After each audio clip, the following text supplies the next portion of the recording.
Me convincing my mom that Perfect Dark is actually an okay game to play. The M just means most kids, Mom. It's not for mature. It's fine.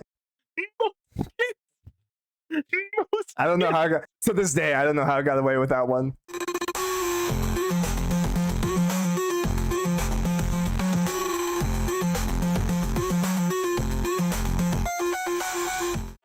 Hello, everyone, and welcome to episode 114 of the CoinDrop podcast. Joining me once again is Zach. Zach, how's your week going, man? How you been? It's been a week. You've got one episode under your belt. How are you feeling about how last week went? Oh man, so last week went fantastic. I feel really good about it. I love talking about video games, and I love being here. Glad to be part of this every Friday. On a personal note, boy, did I have a fantastically not fun week. For those that don't know, I work as a gas turbine engineer, and I had one blow up today. So it was a great time. It was a great time. We had effectively a main lube oil pump fail while we were going up to speed. This is why I exist. I'm a test engineer. So we make sure we test all the systems before we sell these things to customers. I'm sure they're glad they had me this time. Pump failed on startup, so we got to put out a neat metaphorical fire today on a multi-million-dollar gas turbine engine. So today was a great day for me. How are you doing? I'm doing pretty good. Thanks for asking. I got through all the editing I needed to do for last week. Started school again, so I'm back in classes after a very long summer break. I'm in engines and AC, just in time for my engine to start making a ticking noise. I should clarify, not a ticking noise, because ticking noise is detonation, right? That's the worst possible case. It's like a high-pitched whine. I think it's like a pulley tensioner or something, nothing crazy serious, but it is a timing chain engine, so it's not a belt about to break or anything like that. I'm not about to smash valves, but it's cool. I'm really looking forward to tearing into engines. It's one of my favorite things to do, just getting into them and seeing how they all work and ripping apart valves and cylinder heads and stuff. Other than that, I played a game called Dustpunk that we're going to talk about a little bit later. At the top here, I just want to let you guys know we don't have a ton of content. It is a very, very sparse week. There's some good news here in the upcoming games section. I've got a decent amount of content, and then the Patreon side, we've got a topic that might take us a couple of minutes to get through. Unfortunately, we really had to dig and scrape the barrel to find some good stuff for you guys tonight, but we're going to make it work. But first, I want to hear about this gas turbine that exploded. Did it like actually explode, or did it just shell itself out? No. So luckily, one of the first things we do a test crank. It's where we kind of spin it without fuel, make sure everything sounds good, no leaks, nothing crazy vibrating off of the entire, we call it packages, the entire package. After that, we do first ignition. So we do a test crank, and then we put fuel into it. We ignite the torch, we spin up. Since this was the main lube oil pump, we have a lot of redundant systems built in, and one of them is alarms and instant shutdowns in the event of something happening. So the main lube oil pump failed to build pressure on spin up, and it shut itself down as it should. And whenever we were troubleshooting, the technicians heard a sound. If anyone's familiar with cavitation, it sounds like you have a 2-liter bottle filled with marbles and you're shaking it really hard. And if anyone who's ever worked with it doesn't matter what kind of engine you have, if it's a turbine, if it's a positive displacement kind of pump, if you have a combustion style engine, you don't want to hear that noise at any point. So we did some troubleshooting today. Luckily, the second shift technicians just got back to me. They're saying that we figured it out. It was actually cavitation. There was couplings that attached that pump to the turbine, and they were hand tight. So it was sucking in air instead of oil. And that's exactly what cavitation sounds like in a pump, a bunch of marbles. So luckily, we didn't trash a multi-million-dollar engine. We just had to tighten some couplings, and everything's good now. So I will say, though, on a related note to you, I actually just had my exhaust valves, I guess all my valves, serviced on my motorcycle today. And that was far more expensive than I wish it was. So, Yep. Yeah, there's a reason I learned to do this stuff myself, because man, it is not cheap. Yeah. As the saying goes, if you want to ride an Italian motorcycle, you better have Italian money. I still don't know what Italian money is, but I have a better idea of it now after paying for that. You know, I bet you Al Pacino or Robert De Niro could probably tell you what it is, but I imagine it has something to do with family and not Vin Diesel's version of family. No, family. Family. Family. A little bit of housekeeping for you guys from last episode. So there was a bit of mix-up on releasing episode 113 and what was said in 113.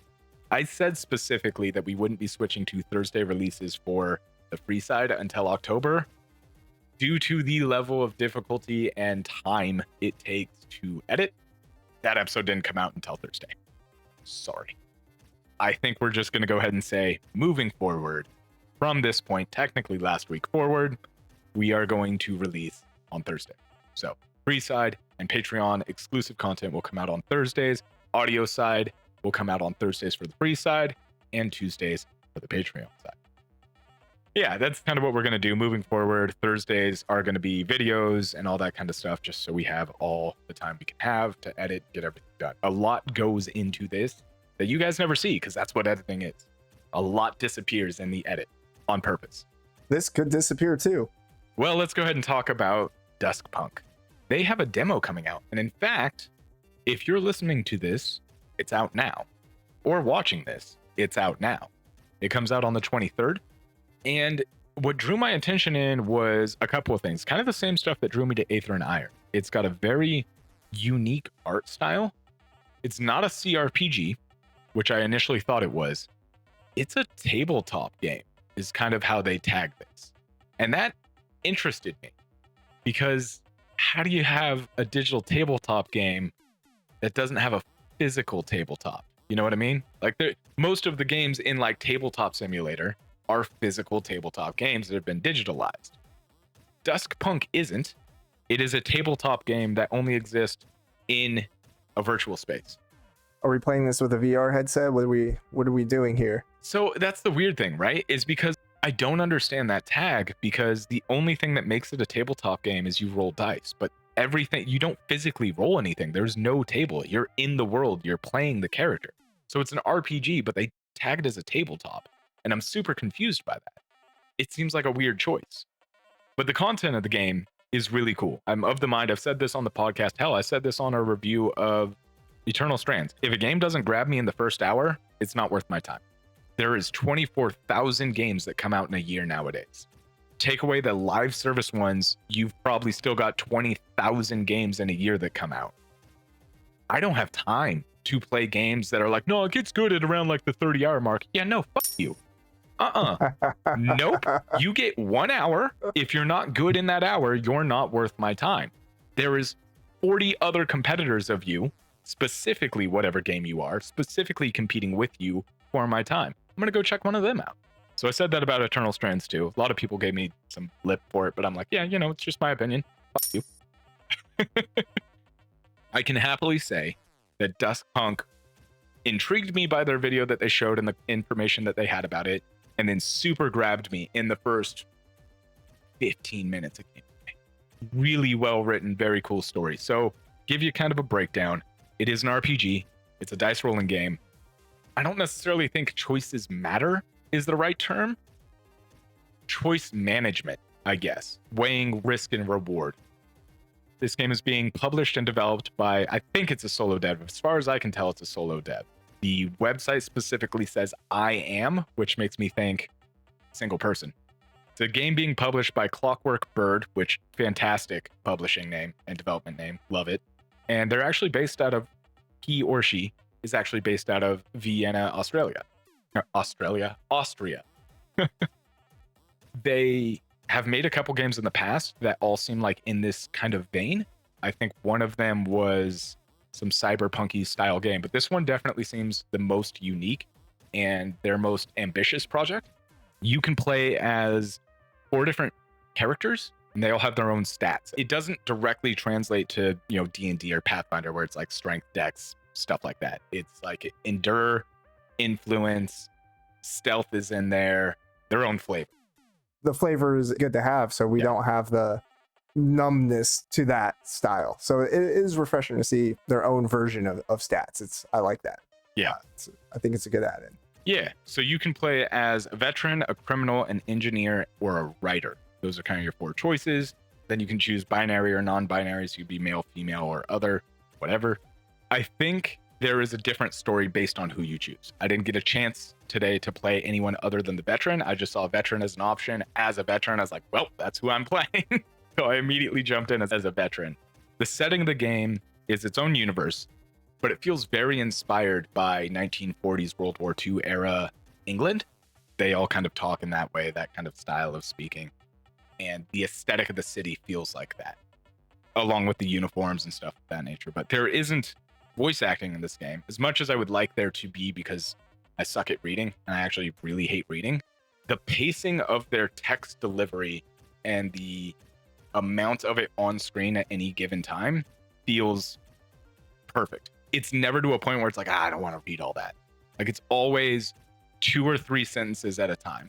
It's the perfect amount of information on screen for somebody stupid like me who's barely literate to handle. Why say many word, few word do trick? Yes, pretty much. But it's steampunk, and the narrative is really cool. So for the veteran starting up, you immediately wake up on the shores of the city. You have no idea how you get there. And you have an option to like try to remember, ignore it, or when you don't want to remember. So you've immediately got a little bit of clear agency in how you want to play your character. And there is a lot of that, of how you want to interact in situations. They do a good job at letting you be the character you want to be. I saw engineer in there. So yeah. Engineer sounds great. Yeah. Perfect. There's an engineer. I don't know much about their story. If it starts the same, the veteran starts up, you wash up on the shore. Your ankle is basically mangled. And so you can't really walk that well. You end up getting a piece of driftwood and limping into the city. You're in the slums, the lower part of the city. And I should say that it's actually an empire. So what's going on in the world is this empire is at war, for better or worse. And you were a soldier in that war. You were presumably killed and put on what they call a lich barge. This is immediately where this game grabbed me, is finding this out. They developed a power source in this game that is actually fueled off of corpses. It's a super fuel that comes from corpses. But as soon as they went there, I was like, oh, okay. So you recall this memory of being on this barge after being shot and presumably left for dead, or shot at, and then you get a chance to like play dead. You get loaded on the barge, you get ferried back to the city where they dump the bodies in this machine that basically grinds them up and pulls this magical power out of them, and is like this super fuel that they use to run everything, street lights, cars, all of it. It's their one-stop fuel. And you wake up on the barge, you're clawing out and you're trying to get out. You remember this. And I was like, holy shit, this is dark. What's really interesting is the idea behind this is actually scientifically based in our real world. So there's a factual thing about death, that when a human dies, their body weighs about 3 pounds difference from the moment of their death to before their death. They call that the soul weight. There's no scientific explanation, but there is a noticeable, tracked, and documented difference between the weight of a person who's alive and the weight of a person who just died. And it's exactly 3 pounds. It's been documented for years, and it's a known fact. So that's what they're saying this fuel is. Somehow they're harvesting that from the bodies after they die. That 3 pounds becomes this super fuel in this universe. Dark story, steampunk setting, nice RPG. You got me. Yeah, got it all. Yeah. I have to go figure out how to run a gas turbine off these bad boys. Well, they figured it out, that's for sure, because they run everything from tanks to lights to everything. That just immediately grabbed me. Yeah, I mean, the game looks great. My initial thoughts are very cultist simulator-esque. I like here's this world, figure it out. Yeah. And the fact that it can grab somebody who doesn't like to read and tell you how the world works with 2 to 3 sentences at a time. That's good story writing. There's the people who love the inundation of information in a game. How many books are in Skyrim and Oblivion? How many people actually read every book? How many people read everything in Fallout?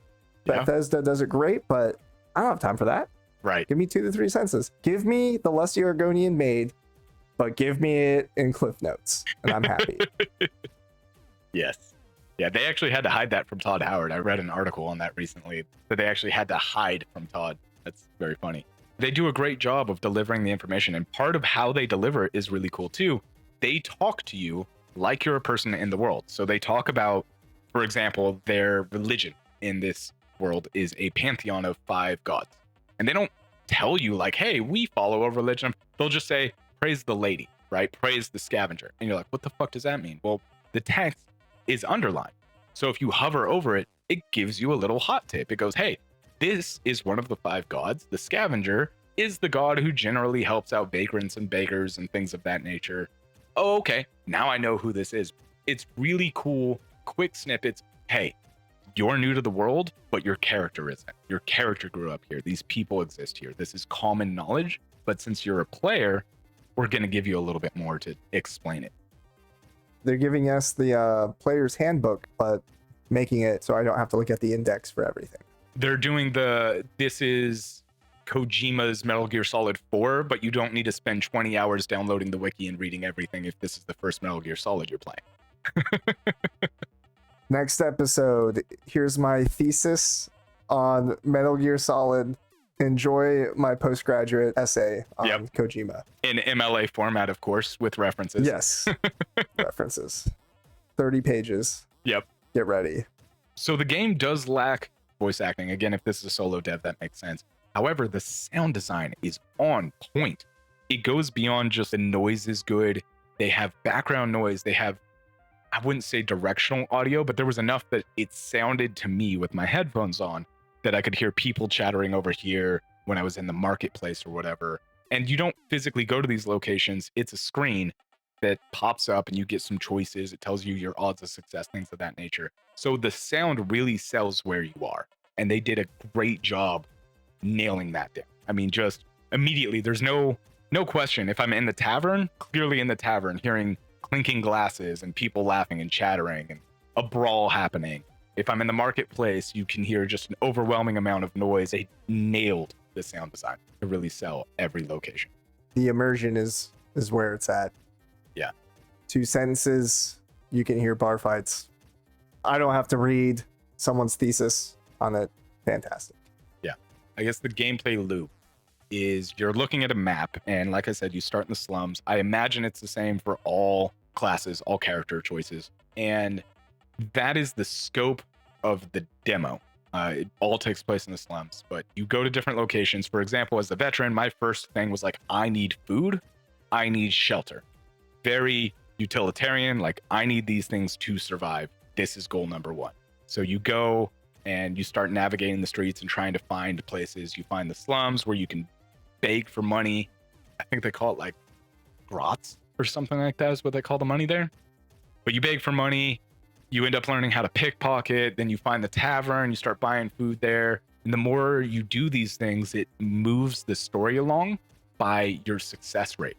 So, for example, once you go and eat at the tavern 5 times, the bartender basically goes, hey, I've seen you around a lot. You seem like good dude. You're in here spending money. You're in here eating. Come with me. I want to show you something. And he takes you downstairs to show you where like these other people are eating and conversating. And it turns out now you can start debating politics with people. And they're in this basement because this is an empire. So anything political, anything, like that, it's all not necessarily revolution, but not good. It's illegal. Unions are actually illegal, that kind of stuff, which you find out through the game. They're straight up illegal. You try to start forming a union. Anyways, the story is just fantastic. The biggest technical issue I think I had with the game was the escape key always, whether you're in a sub menu or not, takes you to the top settings menu. So it immediately just pops open the like quit, save game kind of thing. So you always have to go to the top right of the screen with your mouse and click X button on whatever submenu. That needs to be fixed. It's a very small thing, but I should be able to hit escape and close the submenu, right? I did that so many times where I was just like, click, God damn it, fuck. But that was kind of the only technical issue I had with the game. The mechanics of the game are super simple, but they take a little bit of time to understand. You have stress, you have life, and you have energy. I guess this is where the board game part of it comes, the tabletop. But it's a weird tag for this game. It's just, I guess there's nothing else that fits it, so tabletop has to be it. You've got, I think it's 4 parts of a day and 4 parts of a night, or is it 6? It might be 6. But you can spend time, you can use one of those pieces preparing to make a roll, and that will actually reduce the number you have to roll by 2. So it can make a lot of rolls significantly easier or only slightly. And so it's just a 2d6 dice game. You roll, you succeed, you barely fail, or you fail, which is really interesting mechanic. So there's the number you have to hit, and one above it or one below it, you get like this neutral succeed where you barely meet. Anything below that, you fail and suffer a negative effect. And anything above, well, if you hit the number or go over the number, you succeed. So kind of an interesting system that you can have like this little bit of leeway, a neutral effect where in some cases, for example, I would partake in prize fights during the night. I'd go to the market and I'd brawl. Soldier, big rough and tumble kind of guy, I'll go do some brawling. So when you would win, you would make 10 money. Schmeckles, 10 schmeckles. Yeah, 10 caps. I'm going to call them caps. Yep. You can get caps. 10 caps. If you barely win or barely lose, you get 7, but you take 1 point of health damage. And if you fail, you take 2 points of health damage and gain stress. Pretty fair. Yeah. It's pretty fair. It does a good job of balancing everything out. The progression of the story from the beginning, at least from the veteran, felt very focused on stealth at first, which I'm not super fond of, because stealth for the veteran is a score of 1. So it's like one of your worst attributes, because you're like pickpocketing and you're stealing shit. Because that's, I guess, what, homeless veterans do, I guess. According to this game. They just really nailed every RPG player. Hey, I'm going to play this RPG. I'm not going to be a stealth archer. Not going to be a stealth archer. 30 minutes of the game, you find your bow and you're crouching. Oh, crap. I did it again. I'm not going to be a stealth every archer. Time. Yeah, this game's very much, I'm not going to be a criminal. I'm not. Yep. Because you just immediately go that route. You're trying to survive. A lot of it's relying on stealth, begging, learning to pickpocket, things of that nature in the early game, and understanding how this system works. What was really cool, though, is you don't die in this game. You might be able to, but it's not like your health goes to 0, you're dead, you start over or reload. They have a really interesting mechanic that one of your stats breaks. They put it in terms of you have a mental break, is kind of the way they put it. So whether your stress hits cap or your health goes all the way down, you don't die. You suffer what they call a break. And one of your skills breaks, and it either drops to 0 if it's lower enough, or it drops a certain number of points and reduces your ability to roll well. Then you actually have to spend time as the player resting, which burns energy to recover that broken stat.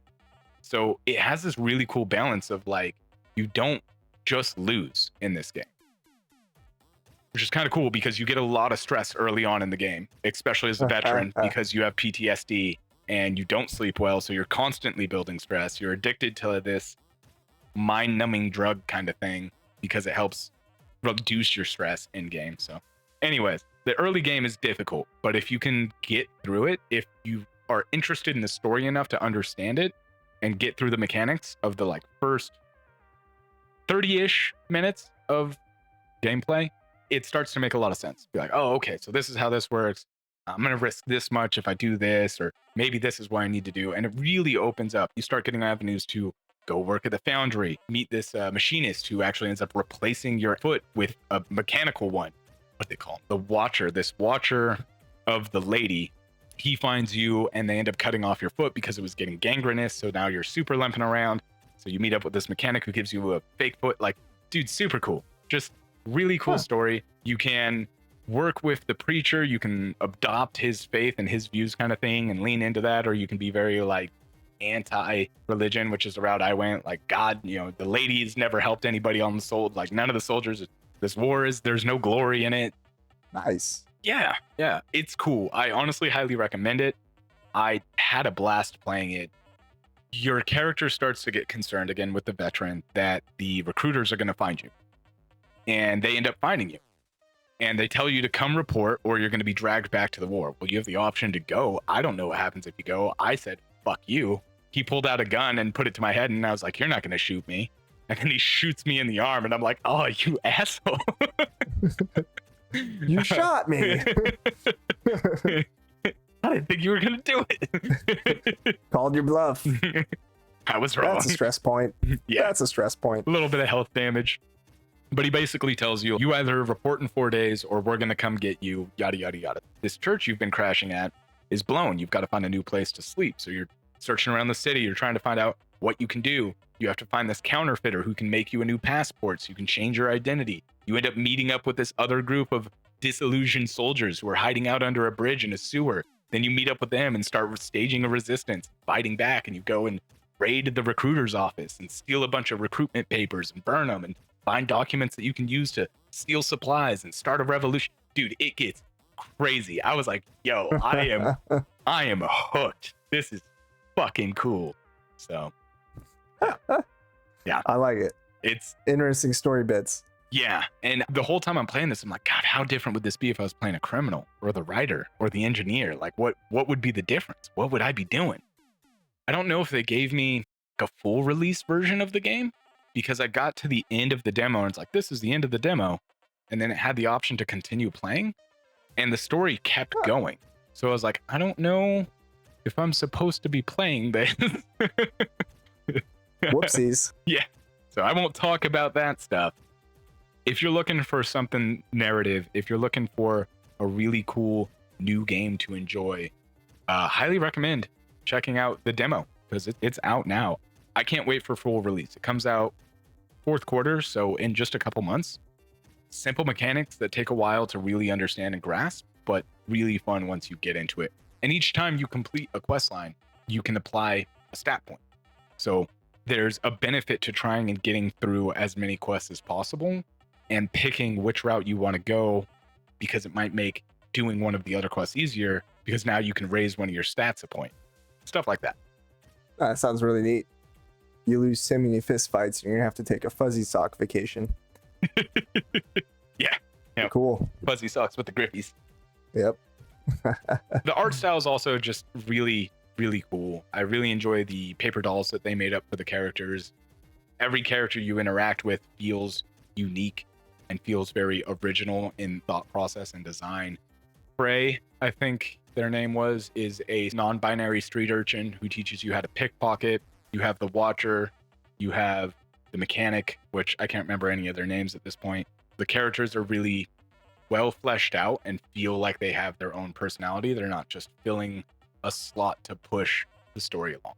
If you like the choice-driven narrative games, this one I highly recommend. If you like Baldur's Gate, honestly, if you enjoyed Baldur's Gate, you will probably enjoy this. It doesn't have the strategic combat and inventory RPG gear that Baldur's Gate does, but if you love the narrative of Baldur's Gate 3 and the choice options you have in that game, I think you'll like Dustpunk. One other thing I did want to touch on, the 5 gods. I only know 4 of them. So I'm curious who the 5th is. Unless I missed something, there's the Father, who's basically, kind of like the main god, right? The idea there is the Emperor is Little Father, who is supposed to be acting out the Father's will on this planet, presumably Earth, whatever the land is actually called. You have the Lady, generous one that's mostly prayed to by people who need assistance and kindness and things of that nature. The Scavenger, which is, in my opinion, the coolest god, represented by a raven. And then you have the Smith, who is the machinist and engineer's god, sometimes soldiers too, of just the guy who builds things, makes things happen. But the whole time I'm learning about this, I'm like, I haven't heard anything about the 5th god. Where's number 5? Yeah, who is the 5th god? I'm curious to see who the 5th god ends up being. Knowing how most pantheons work in most fantasy worlds, probably a god of death. That would be my guess. He was banished, or they don't talk about him. Yeah, that's my guess. The characters, like I said, though, all seem really cool. The world is very interesting. The writer of this story and world crafting they did is incredible. So hats off to you. It's really awesome. Heck yeah. have to give it a look. Highly recommend. Comes out on the 23rd. The demo does. And then the game comes out in fourth quarter of this year. I don't know scope in terms of length of gameplay, anything like that. I can't imagine if it's a solo dev, it's going to be more than 20 or 30 hours. That would be huge and incredibly impressive.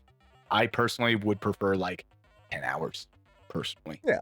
Especially Yeah. with 4 different protagonists you can play as. That's 40 hours of content. Some people get too caught up in the, I need 150 hours of end game content. You're like, No.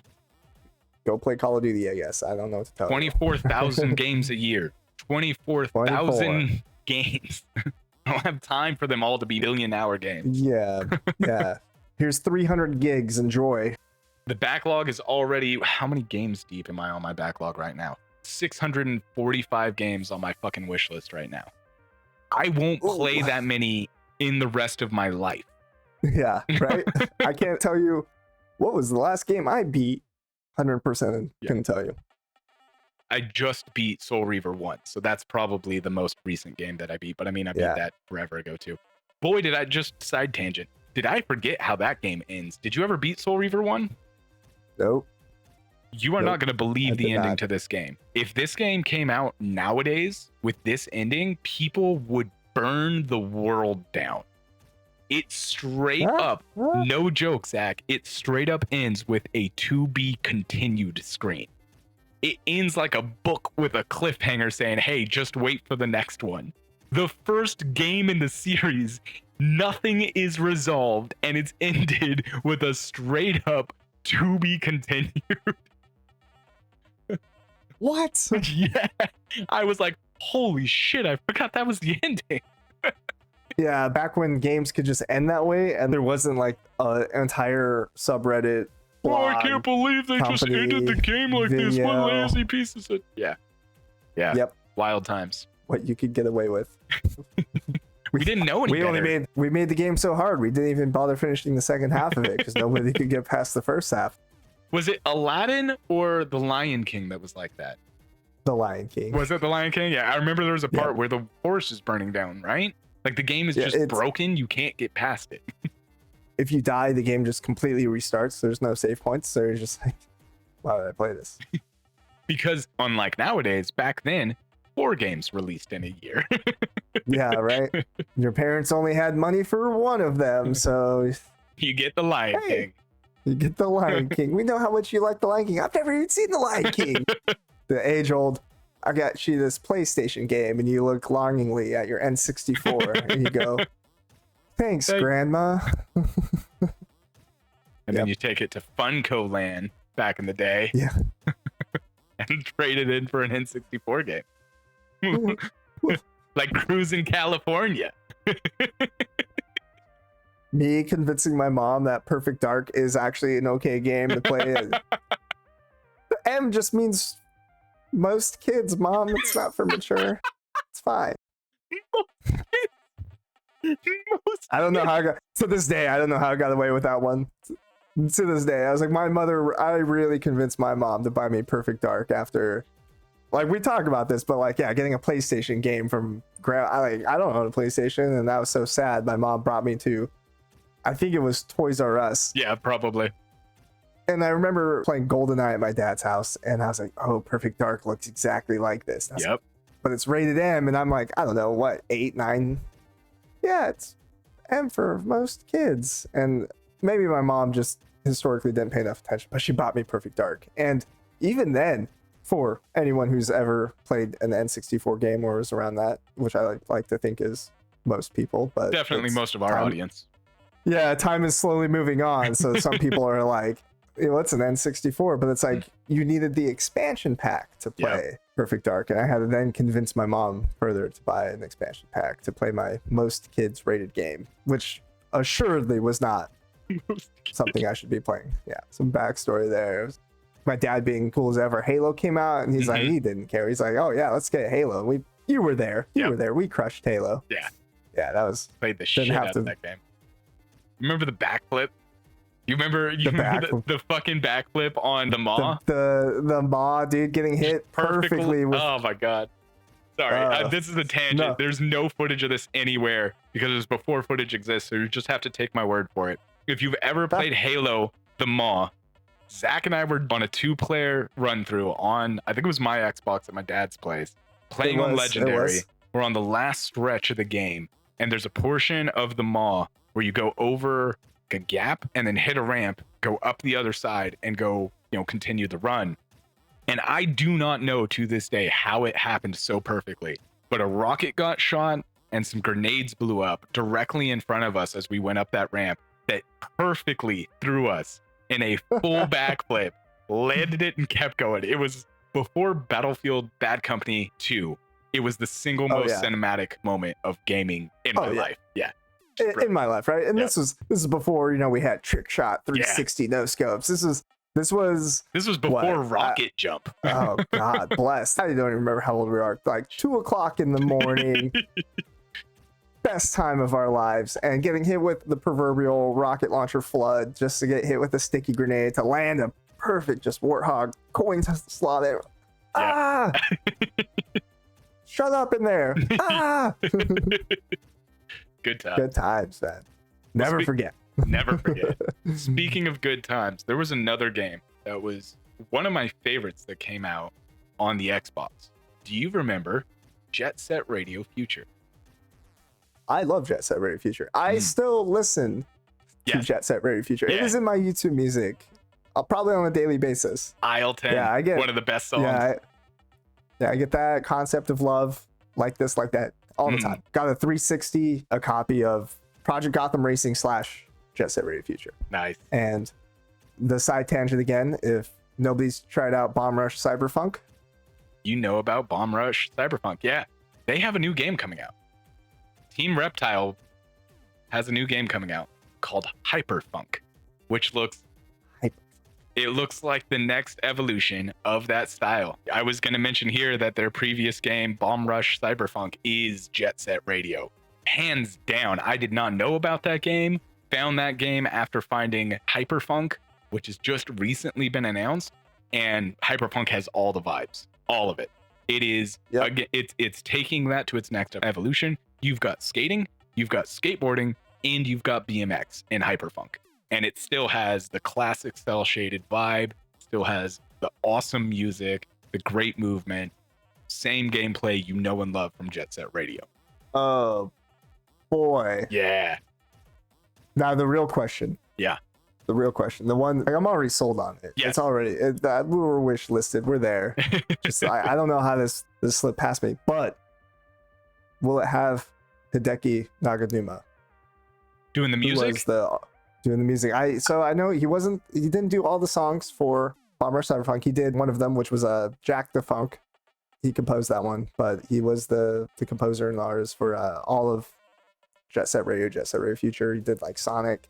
So if Team Reptile gets him back on board for another one, I don't care if it's one song, I'm happy. Let me see, because I do have their website up here, and they did mention that they had. So the music in the trailer is by DJ Zappy and DJ Uragum.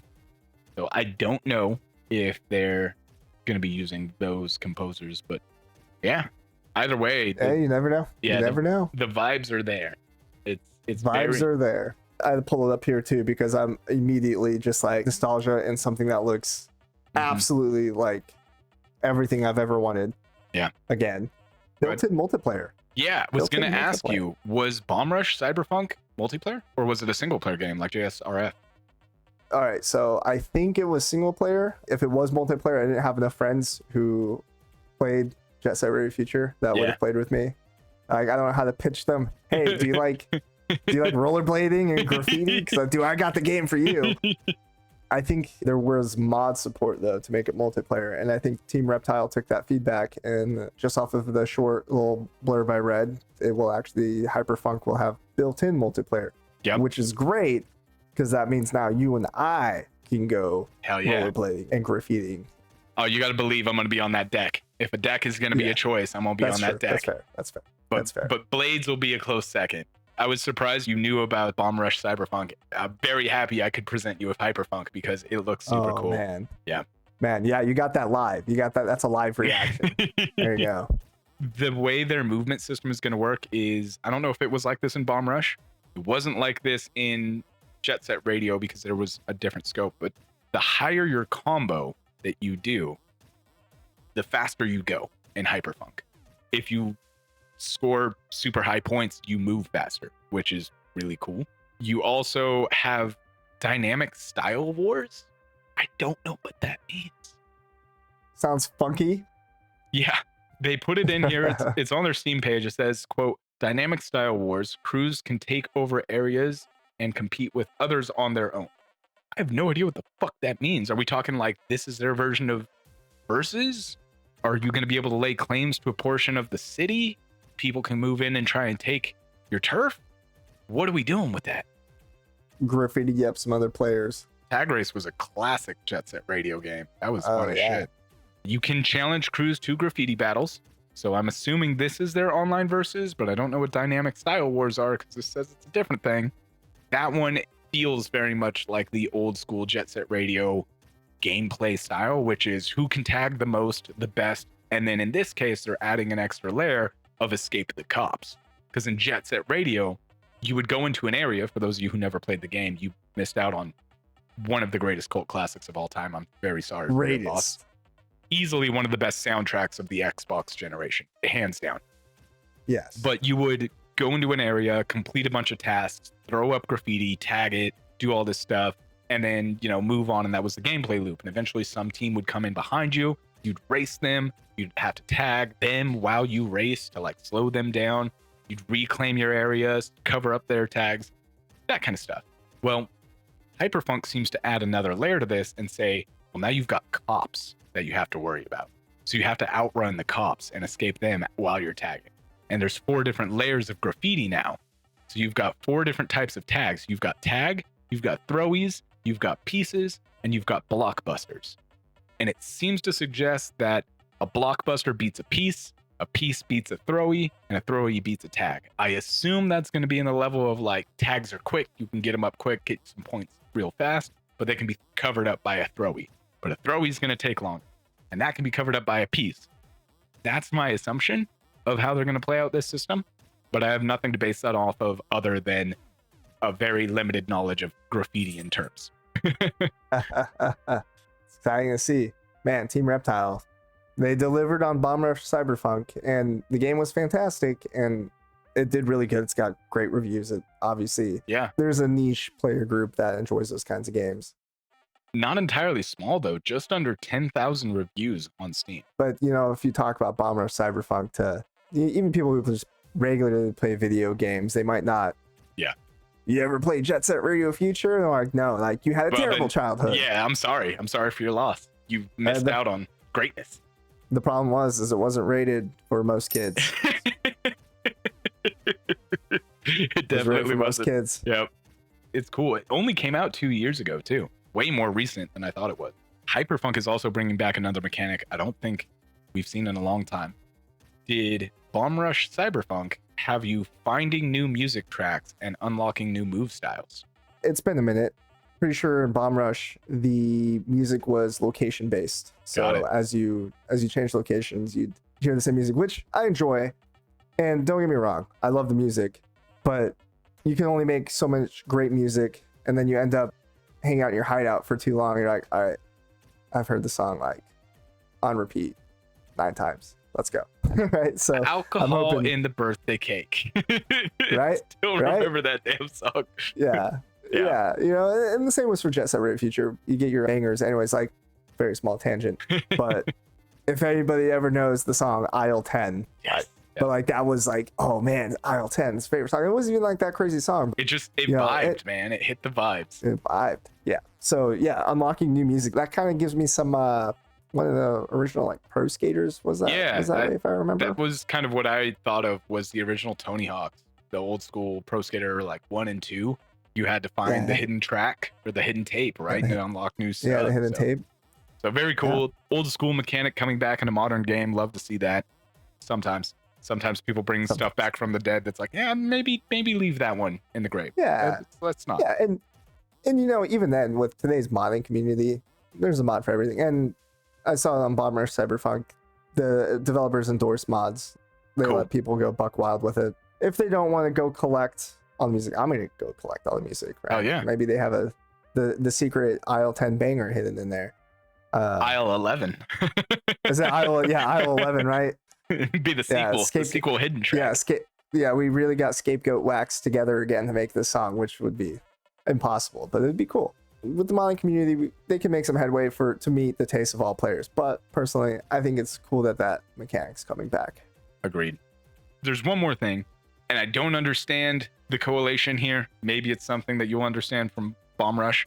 You can meet with random players in the hyper, which from my understanding is their term for online, or hang out with friends in the streets. What? I don't understand that terminology at all. It's not clear. What are you trying to say, Hyperpunk? Be more clear with your message, because that seems to suggest to me that the hyper is your online side, but then you're saying that in the streets, it's a physical location in the game that you can hang out with your friends. Needs some clarification. That's all I got. Yeah, my guess is the VR game like Rec Room. One, hey, here's your hideout, hang out. You can showcase your hideout. That maybe there's a version style of that of some function. Sort. Yeah, who knows? I don't think they're going to base the game around, but hey, you can change your color scheme or add some stuff. We don't need a whole foundry, but that's my guess. As long as they got some cool customization, some great tracks, and some good old ripping Jet Set Radio vibes, I'm good for it. I'm here. So Sold. that is the end of our main content. The only thing I've got left for you guys is some quickfire. First on the quickfire block, I don't want to spend too much time on this because this could be a topic on its own. And this is more a statement against modern gamers, unfortunately, than it is anything else. Assassin's Creed 4 is well respected as one of the best Assassin's Creed games, though I disagree. But everybody, when it came out, unanimously agreed that it was one of the worst future stories in any Assassin's Creed ever. There's no debating that. Everybody agreed on that. Well, Ubisoft decided to remove the modern day story from the Assassin's Creed 4 remake.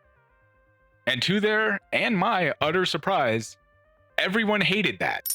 Dude, there was an outcry of people like, stop taking the modern story out. Did you guys play the story mode, the outside Animus story mode? Did you play AC4 Black Flag? Because the story of AC4 Black Flag outside the Animus was garbage. Hot garbage. Yeah. Why are you mad about this?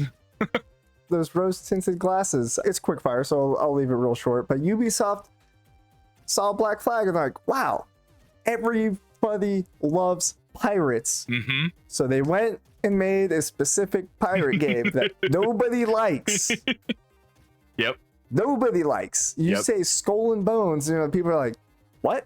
And maybe it's some part of missing the train from Sea of Thieves and Black Flag taking over the pirate scene, and it's all kind of kind of like we're seeing with zombies now. Like, right, we're over it. But those rose-tinted glasses. This guy specifically said, wouldn't removing, and spoiler for anybody who didn't play Assassin's Creed 4, wouldn't removing the modern day scenes remove the pretty big part of the story regarding the Sage? No, it wouldn't. Because that is such a garbage portion of the game that is completely disconnected from the rest of the game when you already find out that the Sage, again, spoiler, is immortal and gets reincarnated every time they die. No, because you already have that knowledge. Edward knows that. The player knows that. We don't need the modern story. The modern story it sucks. Fuck. Terrible. We're just playing this to see sea shanties on the ship. Why do you care? Right? Sea shanties and raiding ships. That's all. That's it. Ubisoft, for once, is doing, in my opinion, the right thing. They're pulling the garbage out and they're actually adding new content into the game to replace that. So there's going to be new parts of Edward's story that are brand new for this, that were not at all in the last game.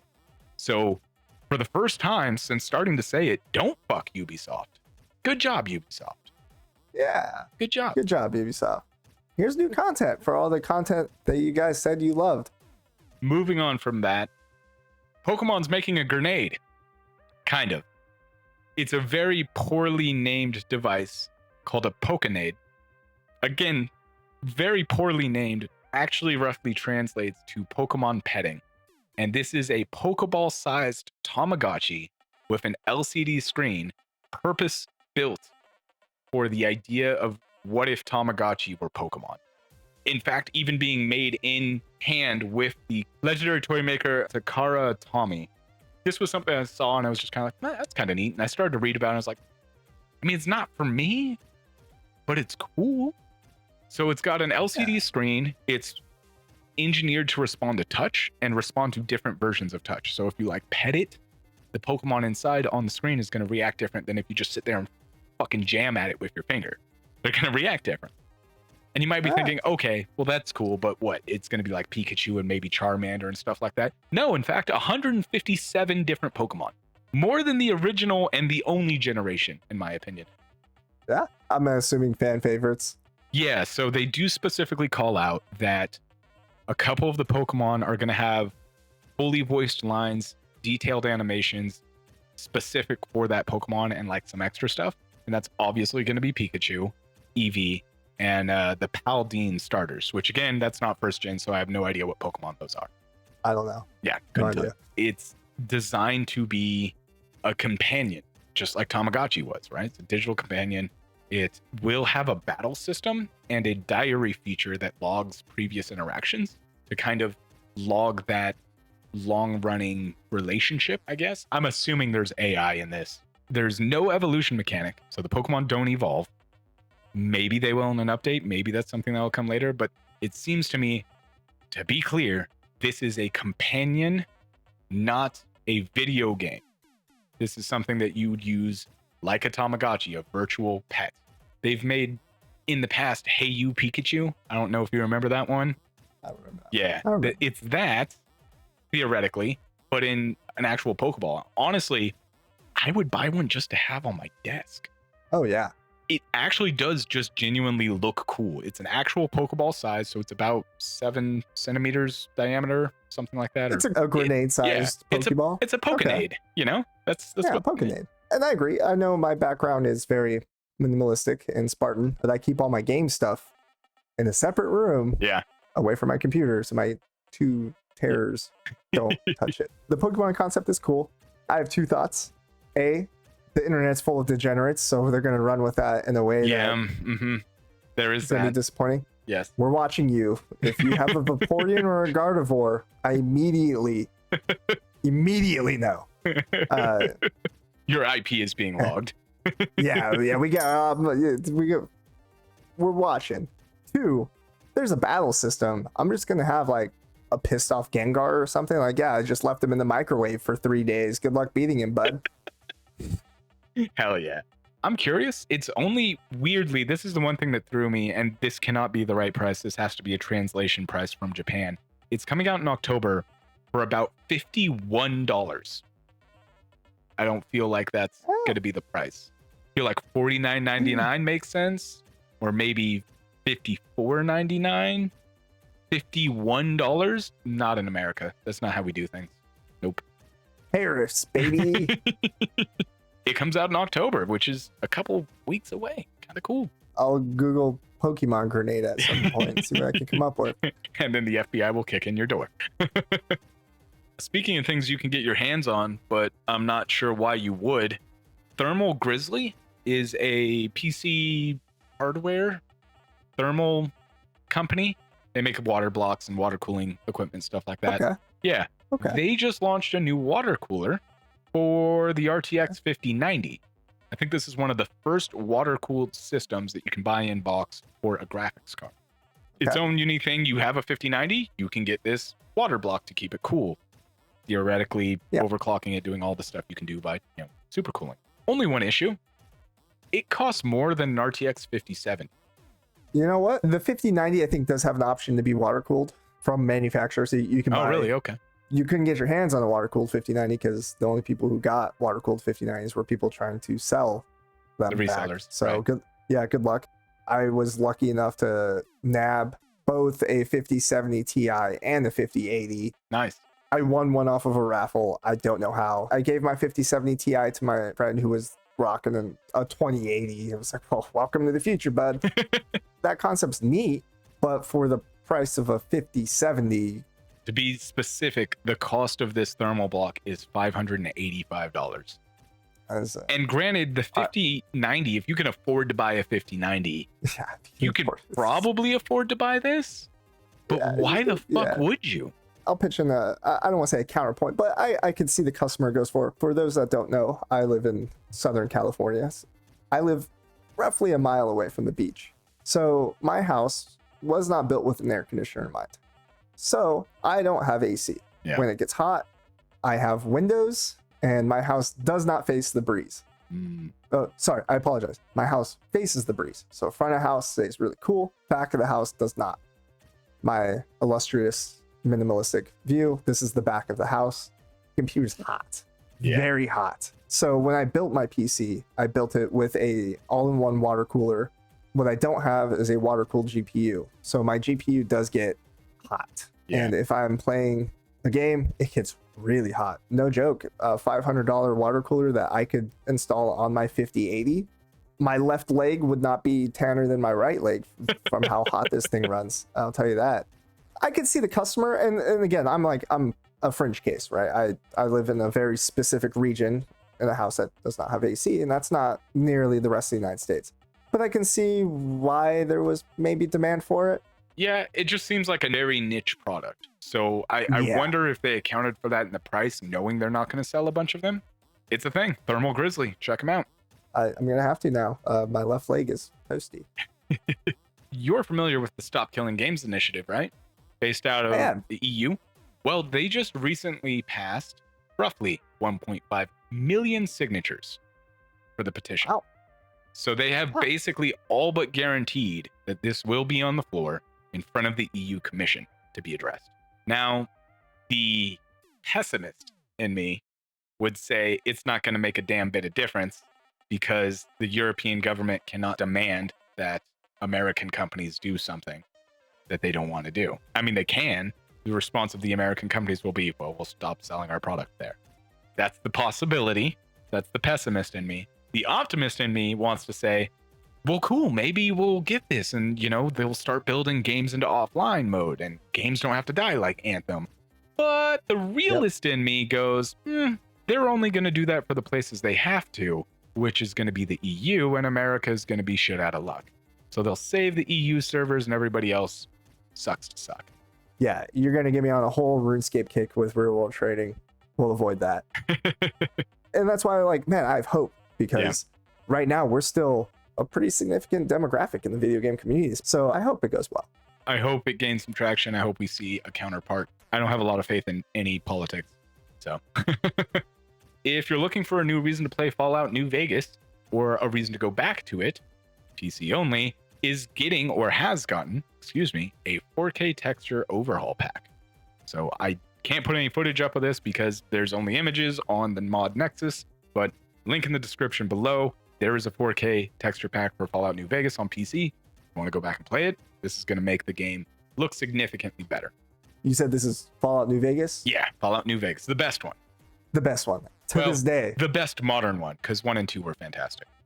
Yeah, they were. To this day, Old World Blues is still my favorite DLC in any game. That's high praise. Claire Obscura Expedition 33 didn't get a chance to play this one. It's in my backlog along with a million other games. Has sold 4.4 million copies. It's a huge milestone. Good for them. That's huge from a small French studio. And not to side tangent anymore, but we talked about audio. You say audio hooks you, and that is exactly what Claire Obscura did with me. It's nice. The oddest part is, why is my Batman being voiced by Daredevil? That's it. That's the oddest part. Yeah. For those that don't know, Robert Pattinson, who plays Batman, is voiced by the actor whose name escapes me right now, but plays Daredevil in the Netflix series. Charlie Cox. Yeah. Charlie Cox. Yeah, I was about to say, it's Charlie something, but I immediately revert to Charlie Day. So I was like, that's not right. See that door over there marked pirate? You think a pirate lives in there? See a door marked private? Oh, God. Is that the door you're talking about? Pop yourself. It's an Alibaba sword. Rumors say that Insomniac's new game that we've been waiting for a long time, 5 years in fact, almost 5 years, Wolverine, should be PlayStation's next state of play. with a potential release of next year. We could get some actual footage, not leaked footage, not stolen footage. We could get some actual footage of Insomniac's Wolverine soon, which would be really cool.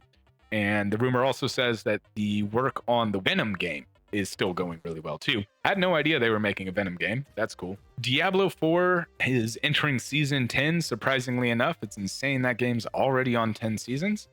But they will be making some permanent changes from season 10 that include changes to bosses' invulnerability phase to make them less bullshit, because the invulnerability phase in Diablo 4 was annoying and frustrating and dumb. So good to hear that they're continuing to iterate, change that game, and hopefully in another 5 years it'll be as good as Diablo 3 was after 10.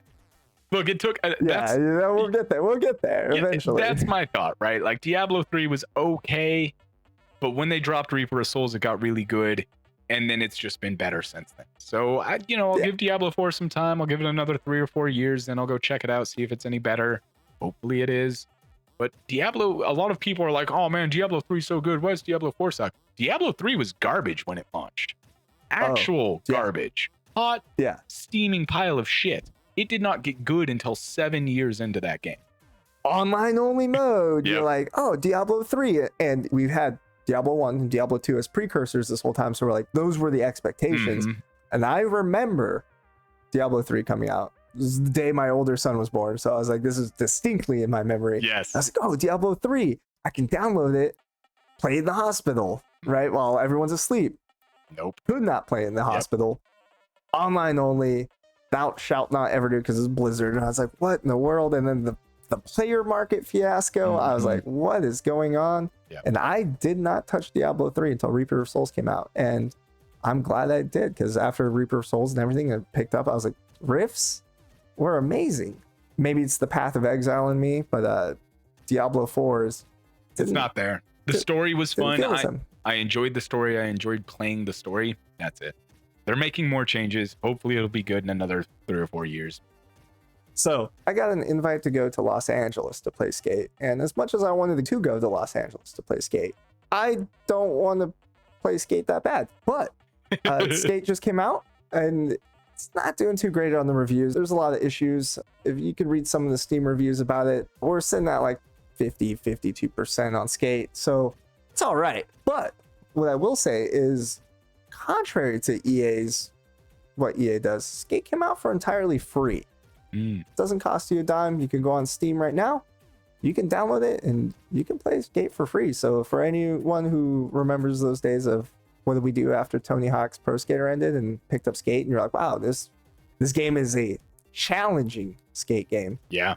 Skate is a thing and it's free. And I will say that despite 50% reviews, or 52% were set at a solid mixed for only being out for a few days, it's currently doing really well on the charts. I'm assuming it's because it's a free game. It's beating on player count right now on average Helldivers. I just mentioned it. It's beating Path of Exile on players. It was beating Apex Legends for a minute there. So it's hanging in there. And it's all, world times are different. Like Delta Force and PUBG go crazy once ever a certain part of the world wakes up. So it's not going to beat that. But to just have 80,000 active players at a given time, like, hey, it's not great, but it's free. Yeah. Can't beat free. Can't beat free. Well, that is going to wrap it up for us, guys. Zach, thank you for joining us once again. Next week, it's going to be me and Chris, and we're going to be talking about Mistfall Hunter. So look forward to that. But before we go, Zach, any final thoughts? Yeah, make sure when you're out looking for something new to play, that it's something that most kids would want to play. Make sure it's got that most kids rating. Well done. The most kids rating. Well, everyone, we will see you next time. Thanks again for watching or listening. And fuck EA still. Fuck Nintendo. And tell your mom I said hi.